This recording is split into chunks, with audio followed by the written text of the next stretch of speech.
What's up guys, my name is Ryan and I spent the last few summers exploring the wonderful country of Italy, and I want to show you my favorite places. So here's my Italy top 10.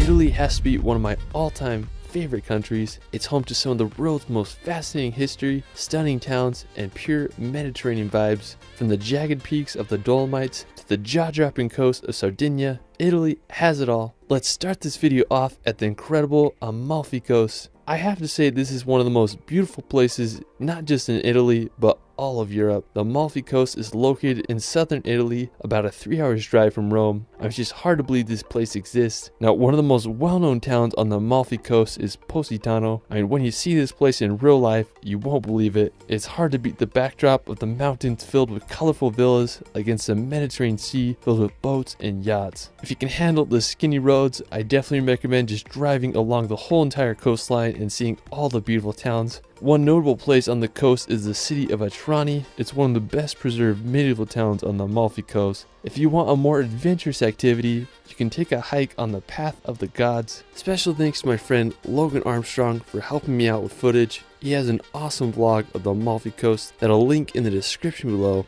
Anyways, the Path of the Gods is a 6-kilometer trail that takes you above the cliffs of the coast. You'll be able to get some of the most jaw-dropping views. Just unreal. Now, the best time to visit the Amalfi Coast is around May or early fall. You'll be able to miss the summer crowds while still enjoying the warm Mediterranean weather. Now, just off the coast, there's an incredible island called Capri. Now, to get to Capri, you can take a 45-minute ferry from Naples for around 20 euros. Now, one of my favorite features of the island is the Faraglioni. It's an impressive sea stack that juts out of the island. There's this little archway. If you're sandy, you can drive a boat through. When you do go to Capri, I definitely recommend renting a boat. That'll be the best way you can see the entire island and find all its hidden grottos and just jaw-dropping coastline. Now, after Capri and the Amalfi Coast, we're going to head up to northern Italy to visit the Dolomites. I spent several weeks exploring the Dolomites and I consider it to be some of the greatest days of my life. One of my favorite places in the Dolomites is Seceta. The green grass slopes contrasted with the jagged mountain ridge makes for one of the most unbelievable landscape combos in the world. Now, to get to Seceta, I took 2 gondolas up the mountain and made it to the top. When I got there, the clouds covered half the mountain, making it for one of the best views I've ever gotten.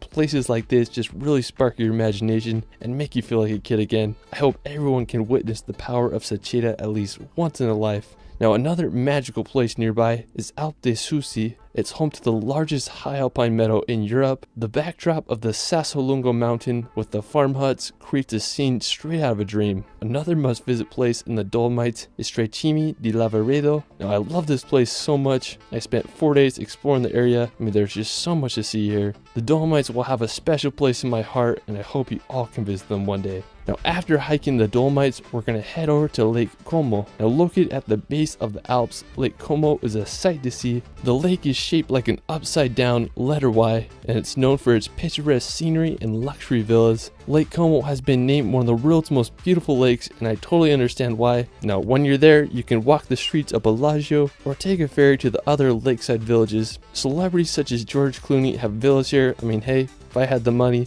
I'd probably buy one too. After Lake Como, we're going to head to the coast to visit Cinque Terre. Now, Cinque Terre is made up of 5 seaside villages that date back to medieval times. The small fishing villages have lined the coast for thousands of years. During the Middle Ages, the villages started to be attacked from pirates, so fortifying walls were built to protect them from any future raids. Now, the small town of Vernazza is one of my favorites. It has the only natural port of Cinque Terre and remains one of the truest fishing villages on the Italian Riviera. I just can't get over these colorful houses and beauty of these cities. It's just hard to beat the charm of these Italian villages. After Cinque Terre, we're going to head to the second largest island in the Mediterranean, Sardinia. With some of Europe's best coastline, pristine beaches, and the clearest water I've ever seen, Sardinia is the place you gotta go. Now, one of the most impressive spots on Sardinia is the Baune coast. It's 40 kilometers of coastline that's made up of massive limestone cliffs and secluded beaches. Now, special thanks to my friend the Drone Book for helping out with footage. He has one of the best videos on Sardinia, and I'll link it in the description below. There's so many great places in it. Now, the Baune coast isn't the easiest place to reach. Most places require a hike or a boat ride, so if you do go, I definitely recommend renting a boat so you can see all the coast. Now, one of my favorite places is Cala Gororice. It has this insane rock formation coupled with crystal clear water. I mean, I would just do anything, be cruising on a boat there right now. I mean, it's just a freaking paradise there. Now, after Sardinia, we're going to head back to the mainland to visit Italy's capital of Rome.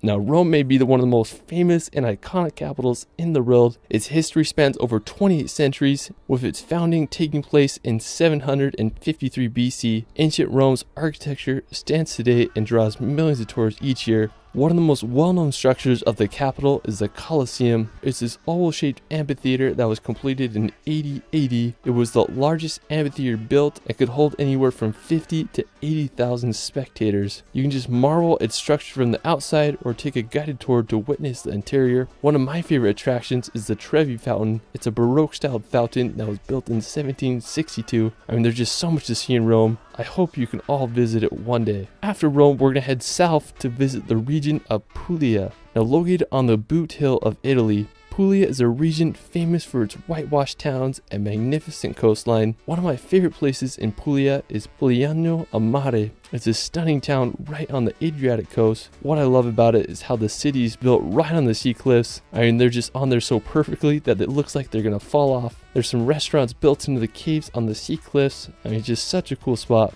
One of the most famous places in the city is Cala Porto. It's probably the most recognized place in all of Puglia. It's a stunning beach that's surrounded by cliffs, coupled with crystal clear Mediterranean water. I mean, just pure paradise there.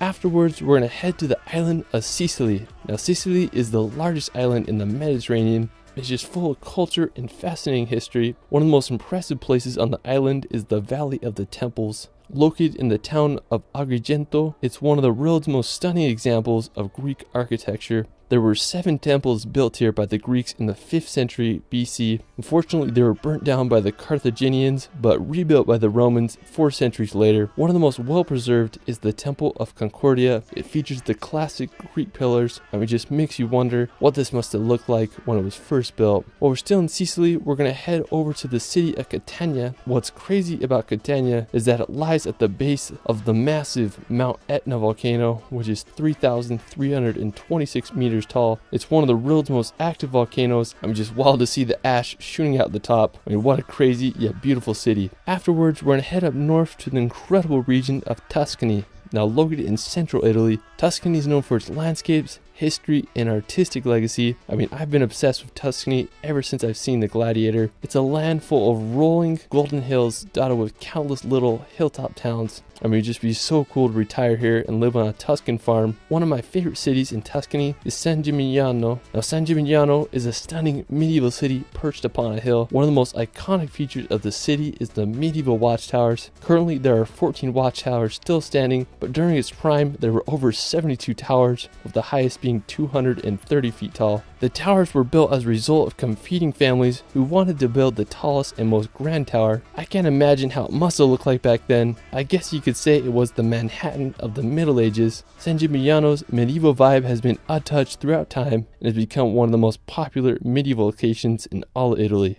After San Gimignano, we're going to head to the capital of Tuscany to visit the iconic city of Florence. I have to say that Florence is my favorite city in all Italy. It's considered to be the birthplace of the Renaissance. One of the most impressive buildings is the Florence Cathedral. When you look at it, you just can't believe how big it is. It was completed in 1436, and it just amazes me that they were able to engineer such a big dome back then. The Ponte Vecchio Bridge is another historic site as it crosses the Arno River. I mean, I just can't say enough good things about Florence. It's such an incredible city. Well, that is it for my Italy top 10. I mean, there's just so many places in Italy. I could do a top 100 list. Hopefully, I can spend some time there this summer, so be expecting a part 2. Let me know where your favorite place in Italy is in the comments below. I also start a relaxation channel where I post hour-long films with calming music to bring some peace and nature in your life. I just posted a relaxation film on Italy, and it's one of my favorites. You can find me on TikTok and Instagram at shirley.films. It's Ryan, and we will see you later.